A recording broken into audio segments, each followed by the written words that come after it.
West New York, and I am an assistant superintendent of personnel and educational services.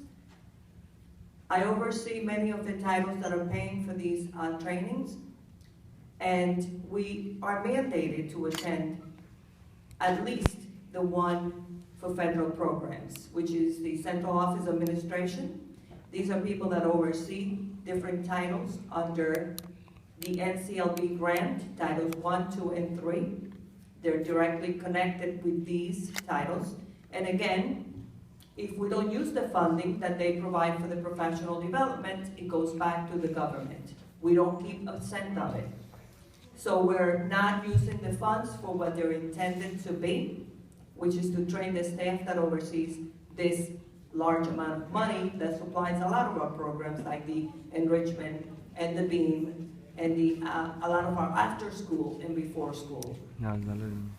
Our district professional development plan also requires that we do professional training for our central office, our administrators, and our teachers.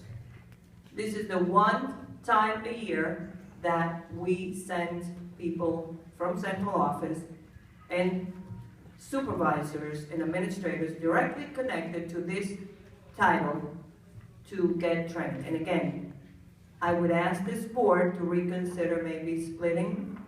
I understand some members are on here, and perhaps this was not a good idea to lump everybody together because you can't vote. But I would ask that you reconsider, rather than sending the funds back and not giving the proper training to oversee these monies in the district, that we take another look at it again. Thank you for your time.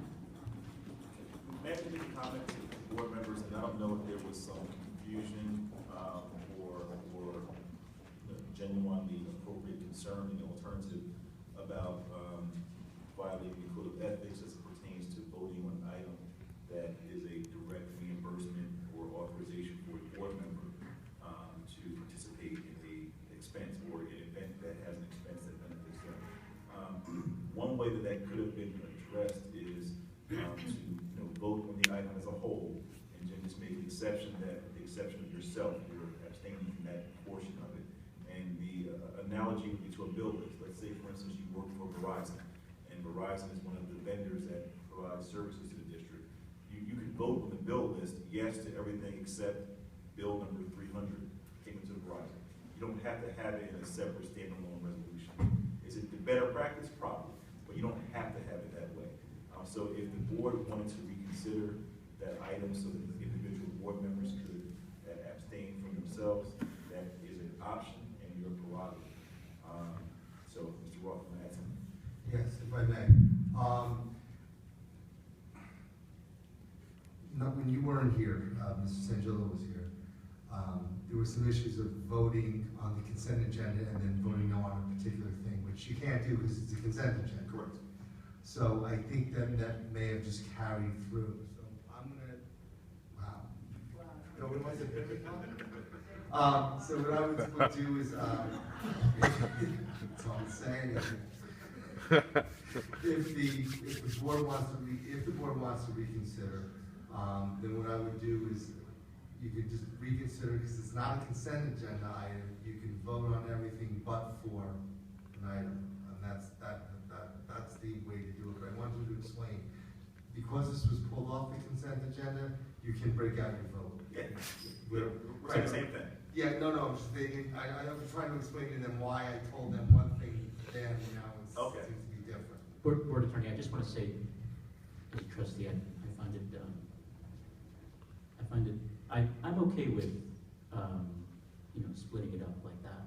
But I just want to say for the record that, to deny something to trustees that we have to go through ethics training, to be denied by other board members, I find completely, I have no idea what to say. I mean, I'm okay with helping the admin. I understand that, your travel expenses are required to. But to deny other trustees to go to ethics training, this is required, we have to do this. I don't understand why this would be denied.